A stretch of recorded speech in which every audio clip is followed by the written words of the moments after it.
Hello there. It is Tuesday, which means it's Court of Swords Day. And as someone in chat, I think it was Chrome Viper, pointed out on our way into the stream this morning, this is a doing your homework on the day of the class situation. I've been so busy since last Tuesday.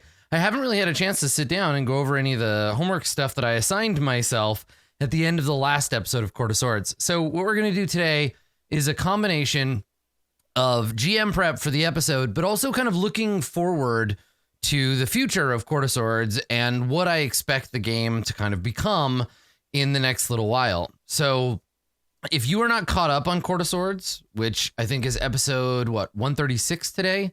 If you're not caught up, there's definitely going to be spoilers, especially for the last few episodes, which since we came back from our break, we've really been building towards, I guess, like the last act or the current act. I don't know. I'm it's hard to say whether or not this will be sort of the plans for the grand finale or not, right?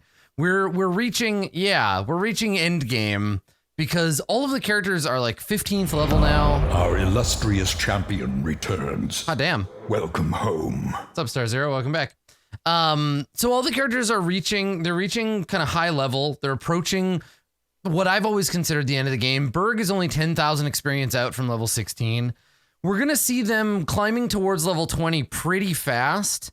And that means individual combat is less a thing. It becomes more and more of a set piece because there are fewer and fewer enemies that can stand up to players of that level in the world, right? Like I can't just be like, yeah, a bunch of soldiers attack you, because they're superheroes now, right? Even excuse me, even a relatively physically and magically weak character like 10 Pillars has massive influence and power in the world. So we've sort of stopped having a game. We've outstretched The Hobbit. We've left Lord of the Rings in the dust, and now we're in this sort of 4-color superhero situation where I almost feel like one of two things kind of has to happen, right? Either they need to settle in and expand their power from where they're at, or they need to go on one last massive quest, right? Now, the other thing that's going to start happening... You have returned. Yo, welcome back. The other thing that's going to start happening now is mass combat. It's almost an inevitability. A game built on violent conflict between individuals. As those individuals grow in power and lose the scale of being able to fight on their own, they now have to command armies to fight, basically. And it's a difficult thing. Malak in chat pointed out it's a difficult transition for a player to make. The characters are a little bit indecisive because we're on that tipping point between heroes and leaders, or even just like, well, I mean, you see it happening. This is a thing that happens in games, and it used to be in previous versions of Dungeons and Dragons that by default, when you reach a certain level, you just start attracting followers, right? People will come to you and say, "Oh, glorious Maharib, mighty warrior, let me join you and be your lieutenant." And 5th edition D&D and 4th and honestly, like 3rd, I think too, just did away with most of that stuff. And I'm not really sure why. I guess they just wanted to focus the game on the sort of superhero experience, which I don't want to move away from completely. I don't want this to become Age of Empires. I don't want this to become Mystara. Like, those are cool, but the game is not really built for that. The game doesn't have inherent tools for it. And so we're going to take a look today at Strongholds and Followers, which is Matt Colville and Company's book about strongholds and followers. So building these things, creating those structures. I think right now what we have available to us is Matt's work, Matt and Company, right? And so we're gonna look at that and see if maybe that fits, and then we're gonna go from there, and see what we can turn up, right? So the other homework that I have to work on, and I don't know what I gotta do. I have to follow Kevin Crawford's prep rules here. So the the way we do prep is we prep for what we need today. We prep for what else is fun. And then we prep until we run out of energy. So I got to figure out, what do I need right now today to make today's session a good one, right? That's the core thing. So let's take a look. Let's take a look at the goals of the characters, because that ultimately is the place to start and finish, really, when it comes down to running this game. The character goals are really the only thing that matters. Like, I could say what I want to have happen, and those things can happen in the background, and I can think about what the NPCs want, and that'll happen, obviously. But this little box right here, that's the whole game. This is the entire game, because this is the players telling me this is what they want out of the game, right? So I guess what I can do, if I copy this stuff, I can make some commentary on this as sort of the beginning of this next arc, right? So Power in the Riverlands is what I'm calling the arc right now. Whether they stay here, whether they leave, we'll figure that out. But let's take a look and just sort of put together a general idea of what we might need for this section. So, all right, where we're at now, right? This is where I always start. I always like to kind of get a handle on, I'm not using Arial. Get out of here. Verdana? Yeah, Verdana, you'll be fine. So I like to start by figuring out, like, where are the characters at right now? What is the general situation that's going on? And then what might happen? Because as a game master, that's all you're doing, is you're taking wild guesses about what your players might want and incorporating what you know they want based on what they've said and what the game systems indicate. So, like, for example, a Dungeons & Dragons character will always want experience points. That is something the character wants, whether the player wants it or not. The game object desires advancement through experience points, and so what you do in the game should theoretically reward that character. Do I ever worry the players are going to watch the stream, get advanced information, and scheme against me? I mean, dramatic irony is fun, so I never really worry too much about that, no. Okay, so let's take a look at what their goals are, and we'll get a general kind of handle on what is happening in the world of Court of Swords, which is to say the world that revolves around the player characters, right? Because again, nothing else really matters except for these nerds. So I don't like dots. Let's use dashes. Yeah, there we go.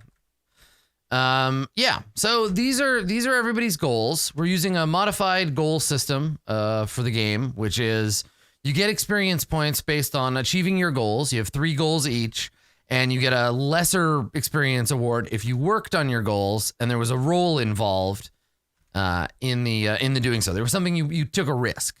So where we're at right now in terms of character goals, this is what, and I'm gonna make a note in case I forget. This is episode 136 and onward. Okay, so Ramus wants to find a means to enhance his ability to speak to others because he recognizes he's an idea man, but not a words man. So he's an idea man. He's not a words man. We will have to find ways for him to do that. So I guess I guess I'll use comments to sort of brainstorm on this stuff. So what are some things that Ramus could find to enhance his ability to speak to others? He could get training from someone with experience. He could get a magical boon from a god or power known for charisma. Now he's only trying to enhance his own abilities, right? So, yeah, like finding a bard to tell his tale, that's about spreading his religion, but we'll look at that for the second one, right? But this is how would a character, and think about this as Dungeons and Dragons, right? Yeah, so magic items. Yeah, and Tiny Torin and a couple other people asked about inspiration. Like I said, I'm doing this in the order of which I need it. Inspiration will come kind of later once we've looked through the mass combat stuff. Yeah, because I definitely want to change that. Okay, so magic items can increase his charisma. Yeah, magical boon from a god or power, right? From heaven or somebody, right? So magic items, either crafted or found. Proficiency training is a thing, yeah. For persuade. God, it's situations like this where I miss Burning Wheel, because Burning Wheel, I would know the answers to this already, right? Like practice, do tests, like downtime. I guess that's sort of what this rolls into. Find an orator with a teaching skill. Like, yeah. Okay, proficiency training, magic items, training from someone with experience. We'll roll this in, right? This is all part of downtime. So I guess what I need to tell Ramus is, like, aside from taking time off from being an adventurer and like actually learning, and I suppose this is the workaround that a lot of people have noted. Find someone to speak for him, and this rolls into the other goal, right? So find a mouthpiece. Don't do this. Enhance your ability to communicate through someone else. So recruit a proselytizer. So for this one, I'm going to make a note here. For this goal, Ramus needs to find a character who can do this and go out into the world and spread the word of harmony, right? So I'm not sure who in the current situation would be a good bet for this, because he can draw from like embers, except that the embers already have a religion, right? That's why they're together. He could draw from the disenfranchised peasants, but you gotta find a way to free them from what's her face, grave dirt, right? So they're already stuck. They could find, like, 10 pillars would be great, but he's a PC, right? I guess convert 10 pillars, right? And then 10 pillars could find some, like, a lot of what people are suggesting in terms of like fictional ways that Ramus could improve, I agree, but Dungeons & Dragons doesn't care about the fiction very much. The fiction is a byproduct of the mechanisms. So if I say, yeah, Ramus, you work really hard, you get a +1 to your persuade check, everyone else is going to be like, how do I get a +1 to my attack bonus? How do I get a +1 to my armor class? How do I do that? Let's have like a year of downtime where we all boost this stuff, and we get further and further from what D&D is capable of doing.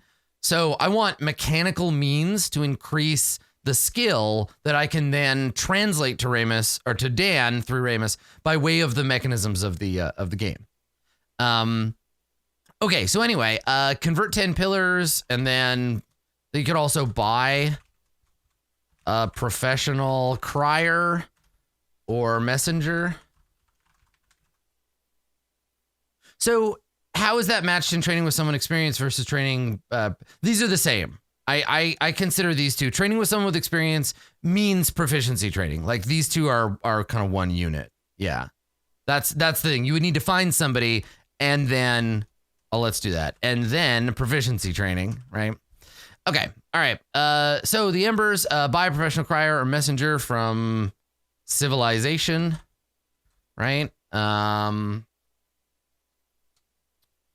What else? Who else would be an opportunity for a proselytizer? Who else could be bought or sold on the idea of harmony that could speak for Ramus?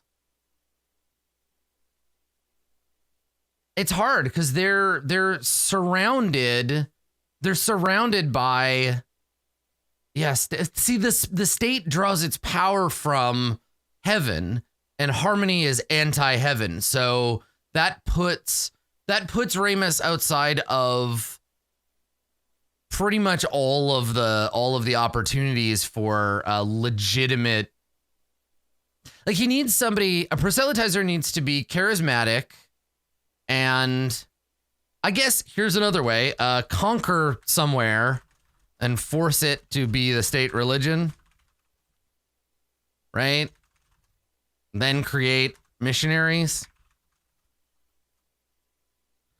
Like do something heroic to save people in need, then convert them. Like this is a bigger goal than maybe I thought, because well, no, Harmony wants to take power, excuse me. Harmony wants to take power away from heaven, right?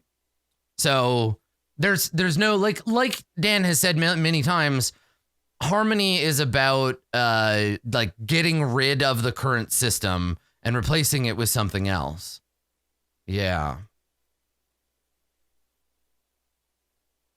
Embers, like these are some theories, but I don't know. I mean, I guess we'll see. Right, coordinating a fake heroic event.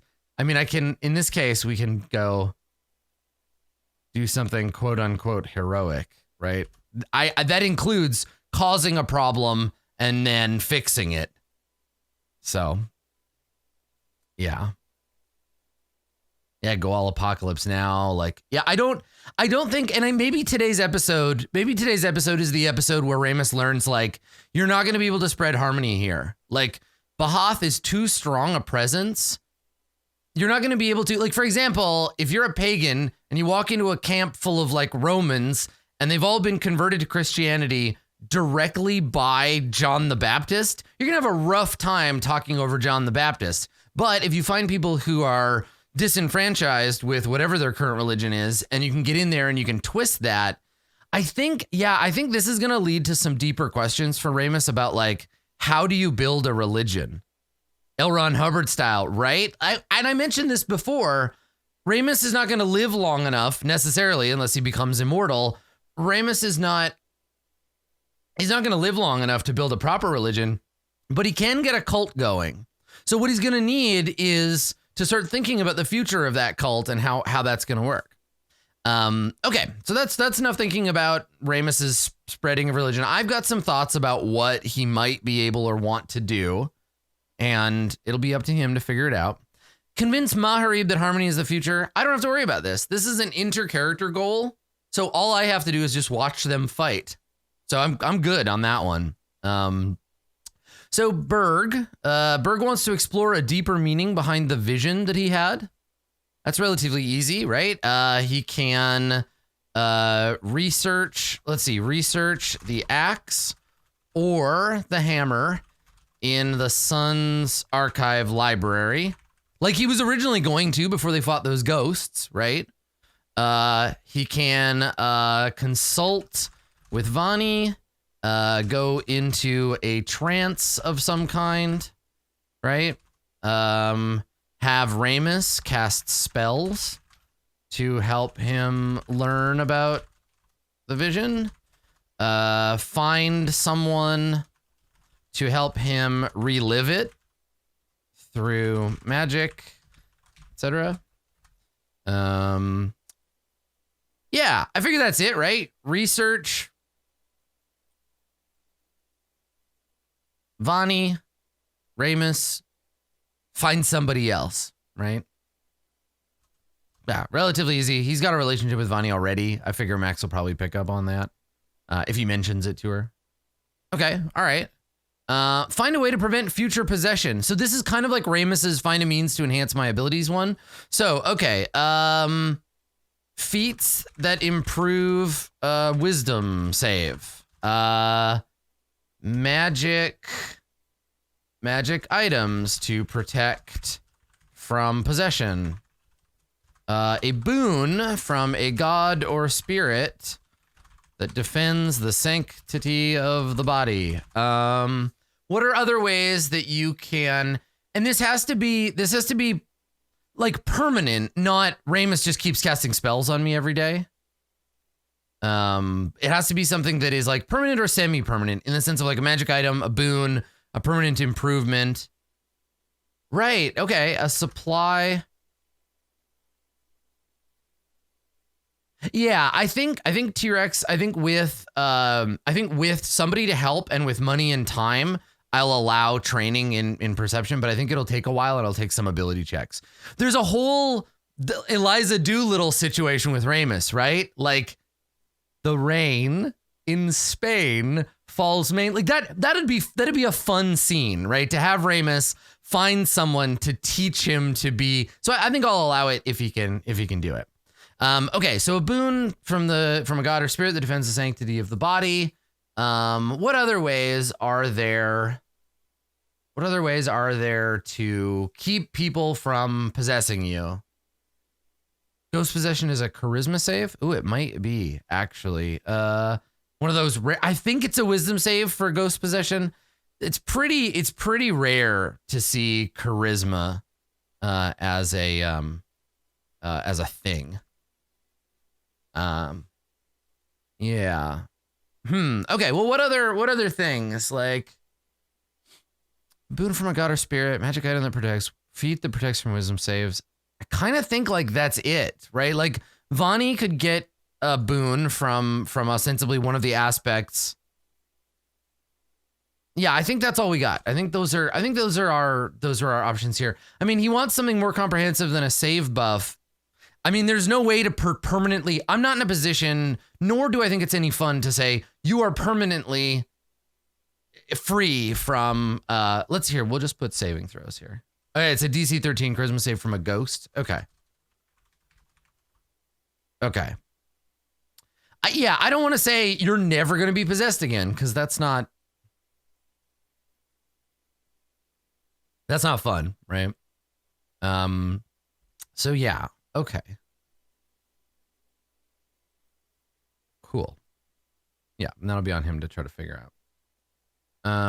See, that doesn't get possessed by a benevolent spirit. He doesn't want that. That's the opposite. He wants everybody to stay out. Even good, like, no, it's just, this is Berg's body. Everybody get the hell out of here. Yeah. Okay. All right. And then safeguard Vani. All I have to do is just put Vani in danger.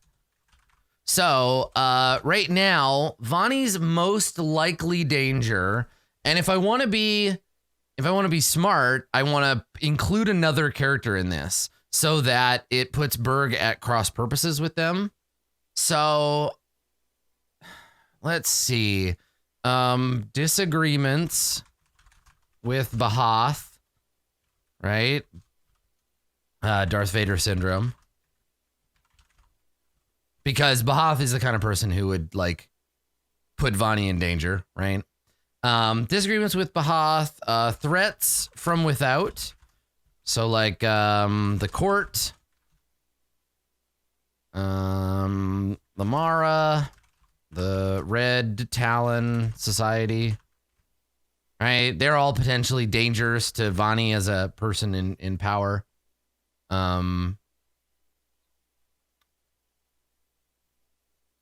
Right, and then religious conflict with Ramus over primordialism, Emixianism,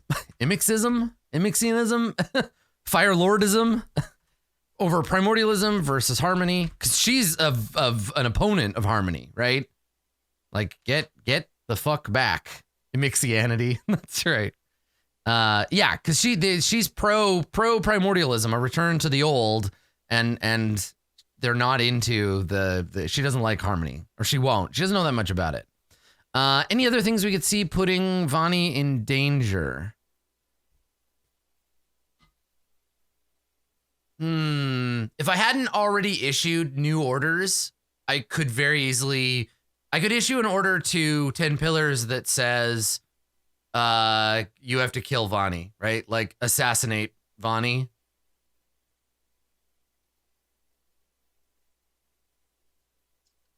But I think I'll save that. I'll put that in my pocket until the embers are bigger. For now though, I think that's probably it, right? Because she's physically safe from like the ritual and stuff. So yeah, Gravedirt could come after her, that sort of things. Yeah, we'll hang on to that and we'll see. Okay. I think she's in more danger later as the religion grows than she is now, for sure. Okay. All right. So Maharib, understand the power behind the axe. Kind of the same thing, right? Like, continued attempts to commune with the axe. You You know, a vision from Vani. More of Ramus's magic. They have legend lord it. Yeah. Yeah. They already know. Well, the thing is the axe, they legend lord. What are they legend lord? They legend lord Bahath? Oh, the sword. Or something like that. I can't remember what they use legend lore on. It was Maharib's past. Oh, that's right. It doesn't have to be a physical object. That's right. It's a topic. I forgot. You're right. It's Bahath. So yeah, legend lore for sure. But the thing is the axe hasn't existed that long. So it would give them some weird information. Okay. All right. That's fine. So more of Ramus's magic, a vision from Vani, which ultimately would be kind of the same thing. Is there any other way for Maharib to understand the power behind the axe? I guess die. Go back to the void. Interrogate. Oh, you know who would know. Interrogate grave dirt. And what happens if he dies? I don't know. It's a way to find out, right? Interrogate grave dirt, etc., right? Or find an expert on the Mara and interrogate them. Okay. All right.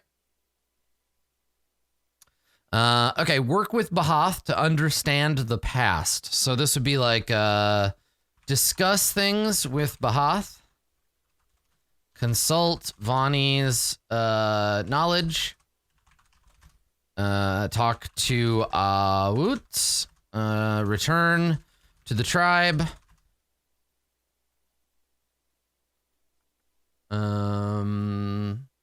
What else? What else could he do to understand his own past, right? Like, find some of his past victims. Yeah, and then also research in the Sun's library or other source of knowledge. Yeah, okay. Those are all options for that. Would Awut stand with Vani or Maharib? It depends on the circumstances, right? Okay. Convince the Embers to move to the Shulin Valley. We'll talk about this. This is a bigger, more difficult task than I think the players realize.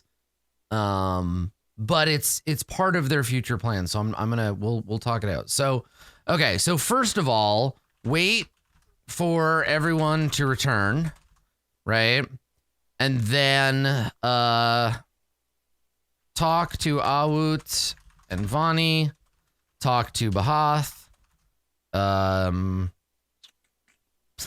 the journey, and then get there, right? Like, I guess that's all. This is all just convincing. So I suppose for it to work, these are the people that need to be convinced. So I suppose it's more like that. It's like a 3-part, because this is just convince them, not move them there, right?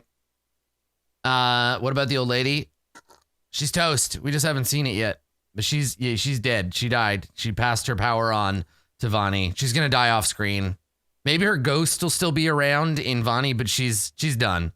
Yeah, you don't need to worry about her. Okay, convince the Embers to move to Shulin Valley. The trick with this is, like, the valley is a long way away through a dangerous, terrain with 2 separate enemy forces scattered throughout. Right? So, like, here, let me shitty Adam Coble drawing for you for a second. So, like, if we scroll this over, get out here. I have so many maps.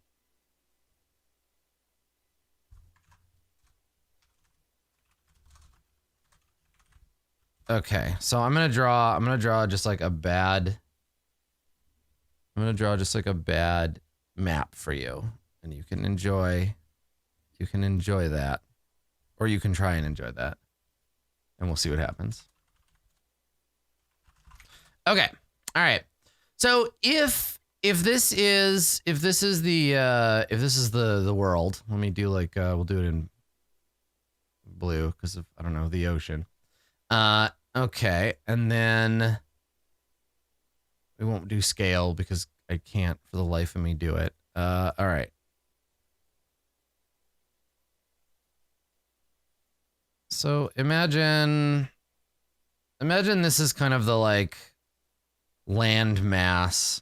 Imagine this is the land mass of the court of swords. So like there's a coast that runs kind of down and then hooks back in, and there's like a bay or something like that. If this is kind of the court of swords in a general sense, right? And this whole area is shot through with rivers, and there are mountains, you know, kind of over here that like run in this way, right? And there's all these, there's like a main river that runs kind of like, there's rivers that run down out of the mountains. There's like some more mountains up here that run through, and it's all fucking rivers and shit, you know, all coming out to this bay. So this whole area is just like shot through with rivers and stuff. And so the original capital, which is now done, this is fucked basically. That was down here. It was like this. It was down by the bay. So originally the capital was down here. Oh, get out of here, river. There we go. It was down here, and it was like where a bunch of rivers are in this like this delta area, this fertile land. This was the river. It's screwed now. There is up here, I guess, if we consider this the coast. Remember, the mountains. These mountains kind of curve like around, sort of like that, right? And the Shulin Valley is this little area, kind of like, here, let me use a different color. The Shulin Valley is this little area between, a disputed area between the court of coins, which is up here. Cups is that way. So this is the Shulin Valley, right? And so most of what's taking place in the game right now is happening kind of like down here, right? Like the Embers, let me put a little red.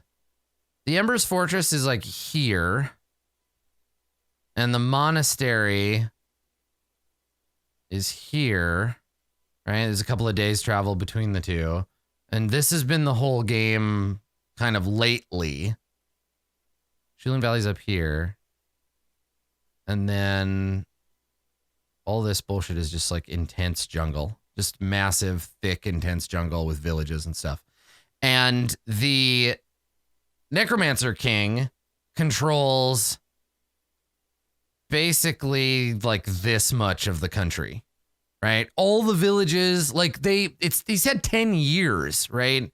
To spread his control. So he runs the whole goddamn show at this point. And up here in this, what's the scale on this map? I don't fucking know. It doesn't matter. It's not about that. All the way up top is the northern capital, which I have a name for, but I can't remember. So there's the northern capital up there. This area to the north of this is court territory. And that's where the Shulin Valley is, up to here. So it's like we have to figure out the journey to the Shulin Valley is either this like harrowing journey through the mountains, right? Or a death march through the brutal heat of the jungle through enemy territory, right? And then there's also river travel, but that means cross the jungle, get to the river, get a bunch of people on boats and shit, and then go north, right? So dangerous journey on all fronts. I guess let me make notes about that here. So like, because this is significant. So let me put a second header in here.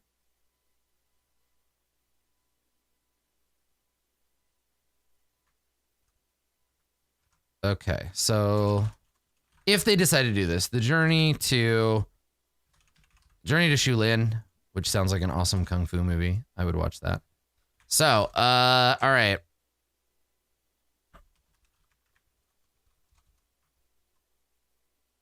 Options. They can trek through the mountains using old dwarven roads. Okay, use the old dwarven roads through the mountains. They can trek through the jungle, right? Using peasant paths and village roads, right? If they can find them. Okay. And then trek through the jungle, trek through the mountains, go east to the river, then north. This is how 10 Pillars traveled, right? That's how that went. Then north to the border and west again to the valley. They could I think this is what we figured out for the 3 like land routes.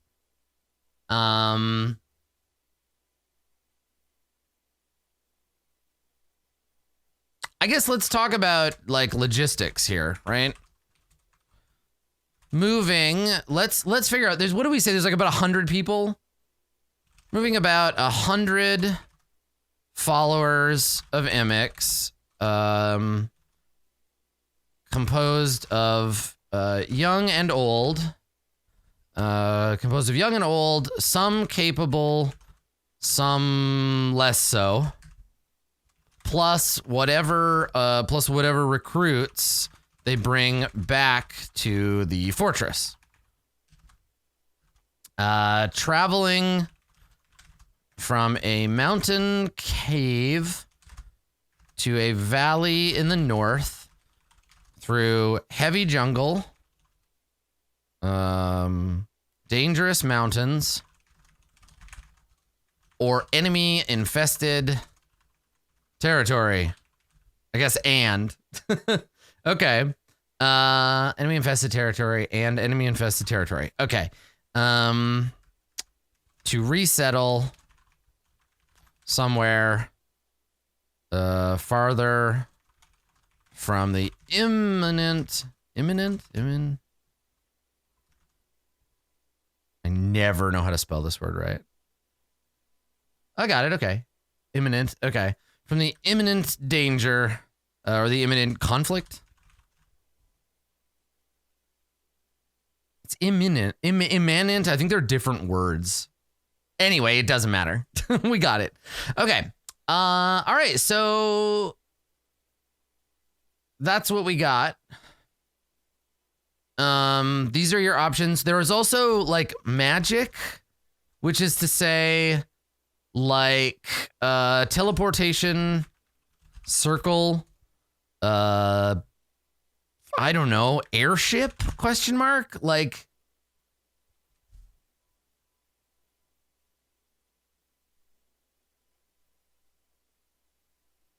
druids have teleport via plants, but is it mass scale? That's the thing, right? And then also, yeah, Moon Temple Highway, which is pretty fucking dangerous. Yeah. Are there airships? Yeah, probably. Not like fleets of them, but definitely like, yeah, they definitely exist somewhere. Yeah. You need a really big tree. All right. Also, the Shulin Valley was incinerated. I mean, you can go outside of that. Yeah, a ship doesn't really make sense because they would have to go further out to the coast. It's like the valley is inland, so it doesn't really make sense as an option. Yeah.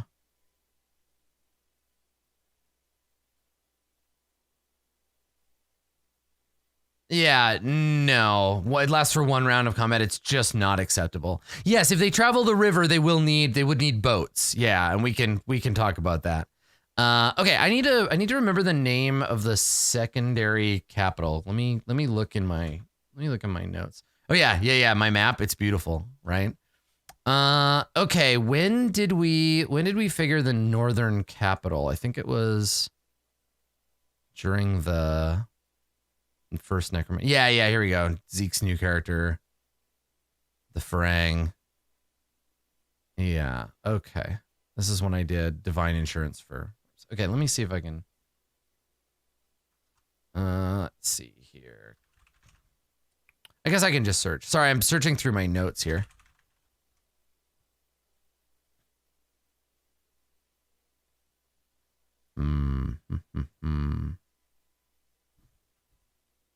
I definitely remember naming it, but I can't remember what we called it.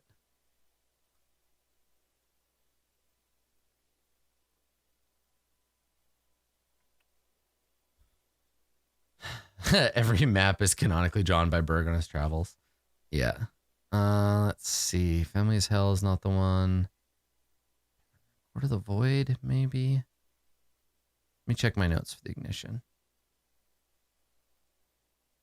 This is the trouble with there being no like no campaign setting. Like all of my notes are sort of scattered. Agents. I'm just gonna call it. We'll just call it the Northern Capital, and I'll look for it later. Okay. All right. Well, so let's keep looking at the goals and see what this stuff is about here. So, okay. Yeah, I was right when Yoda Zo entered the game. I think I have a general idea of where, like, yeah, we talked about it a bit during. We talked about it a bit during the last jam prep, yeah. And I'll add this void shortcut because I mean, like if they could find or engineer, okay, it's a good idea, but it's incredibly dangerous. So they could find or engineer the creation of a vein, traverse that vein, and then come out somewhere close to where they want. So they basically have to create two blasphemies and then try to use that to travel. I think it's valid. It just might be beyond their abilities. Yeah, nether portals in Minecraft. Yeah, okay. So that's an option. That's something. If they think of it. Okay. All right. But first they have to convince people. So if they can convince Awut, and if they can convince Vani, and if they can convince Bahath, which I think is already kind of like done, Bahath doesn't really know what to do. They can convince them to do it, and then we'll work on logistics and all that shit. Okay. Anyway, moving on with 10 Pillars. So 10 Pillars wants to return to Grave Dirt. This one's easy, right? Just go back to Grave Dirt. No problem, right? Just bring Bahath to Grave Dirt. It's not a good goal to resolve, but it's definitely an option. Do clerics get plane shift? If so, Ramus can warp them right to the void. You cannot plane shift into the void. It's not possible. It's not actually another plane, so you can't use the plane shift spell to go there.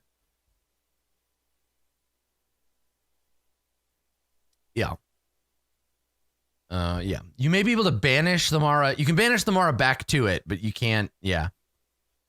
It's not a separate plane. In fact, like planes don't really work the same way in Court of Swords as they do in regular Dungeons and Dragons.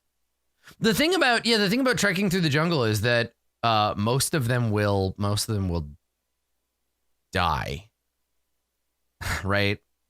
I guess technically, if we want to get really silly with it, steal a Farang vessel, use it to trans-dimensionally relocate, arrive in Valley. I guess. Like, I'm not going to say it's impossible, but like, if that's really what you want to do, you could go ahead and try. It may well end up that this becomes if they end up by I am not going to mention it, and chat, if you mention it, I'm going to look at you like you're crazy. But if they do decide to do that, then they can, I mean, they could try, they might get lost. They might end up dealing with those weird brain-eating elf bounty hunter things that we saw. Where would they find one? Well, the Court of Wands has a desert. And if we know anything about deserts, it's that alien spacecraft love to crash land in the desert. Is there a secret Court of Wands Area 51? I don't know. Probably. There probably is. In fact, as I'm saying it, there definitely is. So like, yeah, there is now. So theoretically, if they wanted, this is so stupid. If they wanted to leave the Court of Swords completely, go all the way to the Court of Wands, find Area 51, steal a Farang vessel, try to activate it, use it to transport themselves into the ethereal star void, then find a way to get home, and to do so in such a way where you arrive where you need to arrive, all the more power to you. All the more power to you. So that is certainly an option. It's a great plan. Yeah. Yeah. Okay. All right. So let's continue here. Learn the extent of Bahath's power. This will require study Bahath, right? Test Bahath to see what they can do. Research past incarnations. Talk to Vani.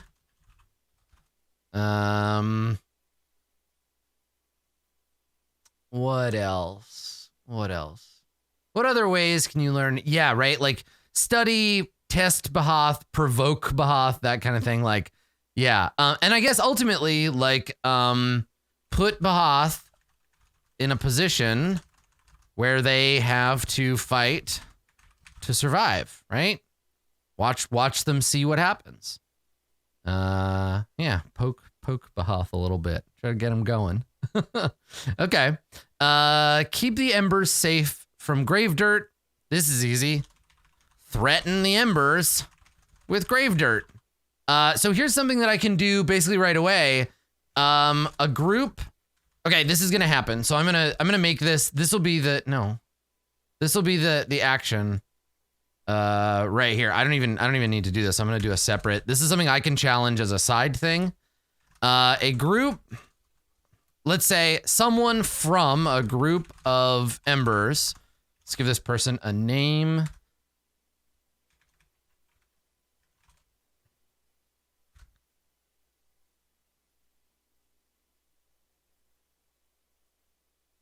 I've been using Sanskrit for the names of characters that worship their primordials. I think Sanskrit is like an analogy for whatever language developed from primordial. Oh my God, Chandra. That would be incredibly corny of me to make one of the embers of Imix named Chandra. It's good. It's good. Okay, let's name this person. Jai. Jai's a good name. Okay.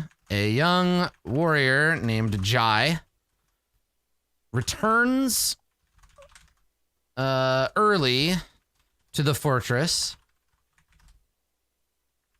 having had his group captured by servants of Gravedirt.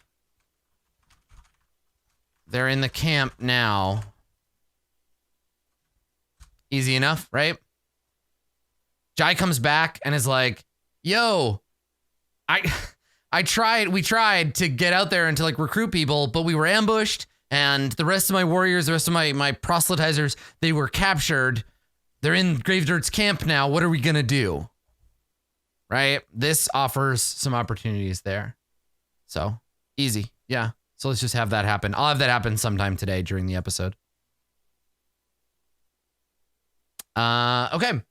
All right. Jai and Silent Bodhi. Amazing. That's good. That's really funny. Nicely done. Okay. All right. So that's the journey to Shulin. We know that that's something that may or may not happen, but now we've thought about it. Let's see.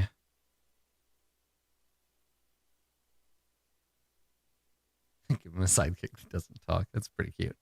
I think that's all I need to really do. I've thought about the opposition to these things, and the players right now, there's a lot of like goals about thinking and protecting, so I need to like push on them a little. But basically, let's do a front. Let's update a front. Okay? So the power in the Riverlands, this is the front.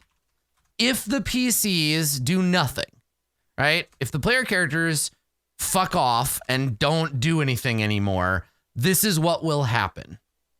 So okay. Let's make a note. What will occur as we go on? Oh, and hold on. I need to get the ASCII version of the checkbox and the uncheck box so that I can differentiate which one has occurred. You can't create in Google Docs, you can't create a clickable checkbox, can you? Like a to-do list? You have to. Yeah, I didn't think you could. Okay. All right. So I need the ASCII symbol for a checkbox and for not a checkbox. Yeah, here we go. Unicode, we're doing it old school. All right. Here we go. Okay. All right, back to business. No, Boderon, I have not run a game of, what did you say it was? The My Little Pony game. I've never run it. But if you like My Little Pony, Mark Hulmes is your My Little Pony man. Go and check in with old Malk Hummus. He loves that shit. Yeah. That's Malk's jam. Okay. Let's put this down here. Okay, all right. So, fronts. Here's what will occur if our PCs decide to not get involved. So, Bahath, I think this is in Roboto. Nice. Bahath and Gravedirt clash over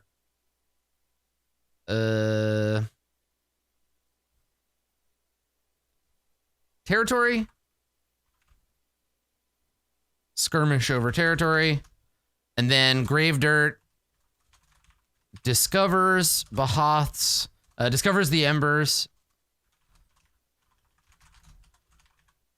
Okay, Gravedirt discovers the embers. And then Gravedirt, who attacks first? I think Bahath escalates, right? Bahath escalates because Bahath is an idiot. And the embers assault the fortress of the sun. The embers are routed. Most are killed. Survivors flee. So this is assault the monastery of the sun. Survivors flee to the fortress. Gravedirt begins the siege of the fortress. Most of this is a bad timeline. Let's see. Most of the would Bahath understand she's being ambushed? Nah, she's angry, and without the PCs around to like calm her down, they flip out. Okay, so most of the remaining embers die of disease. Because remember, she's like a what's this called? A Papa Nurgle fan, right? So okay. Gravedirt begins the siege of the fortress, and then Gravedirt infects the embers with a killing sickness. It's the siege of the fortress, so it's undead sieging the fortress. Yeah, most remaining embers die of disease. A schism forces some of the survivors underground into the dwarven tunnels. The remaining embers attack. Yeah, it's a long front because this is like if the PCs go away for a long time, this is what would happen, right? So the remaining embers attack, attempt to break the siege, and are killed. Bahath is killed or enslaved by grave dirt. There you go. It's bad times.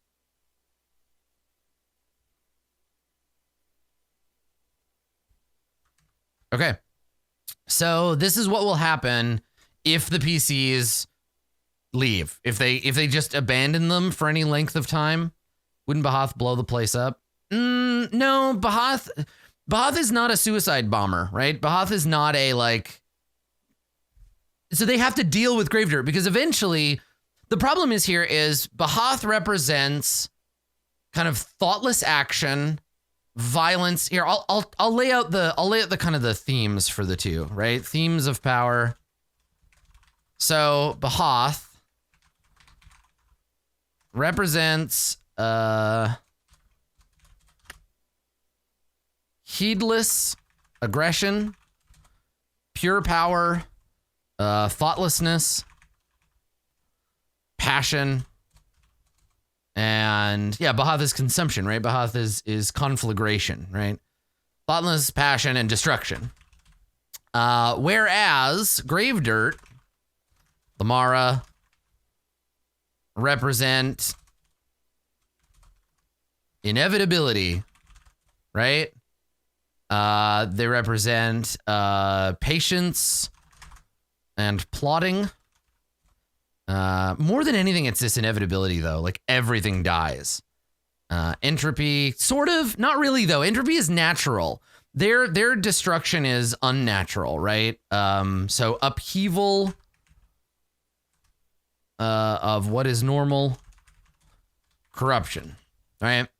And then heaven, the courts, represent tradition, power of belief, commercial, I guess it'd be like a monetary power, and then delicate balance, right? Because they're tipping, right?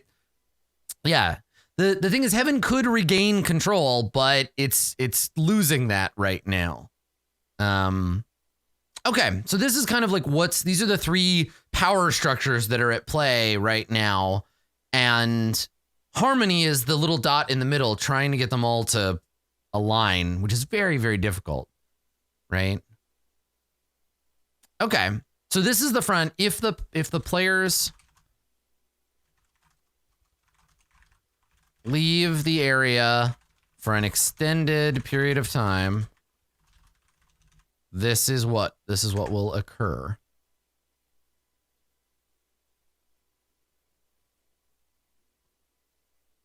It's 12. Okay. I'm going to bump that over a little so that we can see it a little more clearly. There we go. Okay. So yeah, that's kind of what will happen, right? Now I know.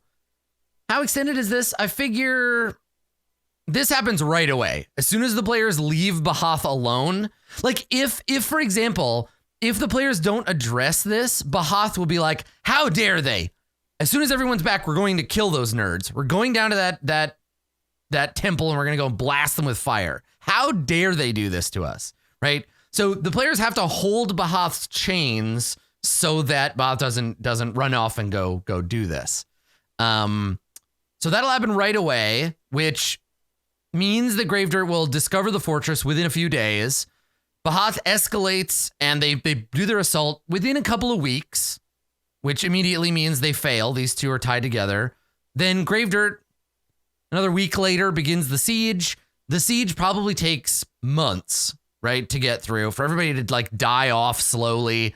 Finally, this last desperation thing happens. I would say all this happens within the course of like 4 or 5 months. Yeah. If the players leave, a single season, right? In Court of Swords time. A single season with change, maybe. Yeah, so dangerous business for them to leave Bahath alone. They know that Gravedirt is a threat. You know. So okay. So that's kind of where we're at. Let's lay out the sides.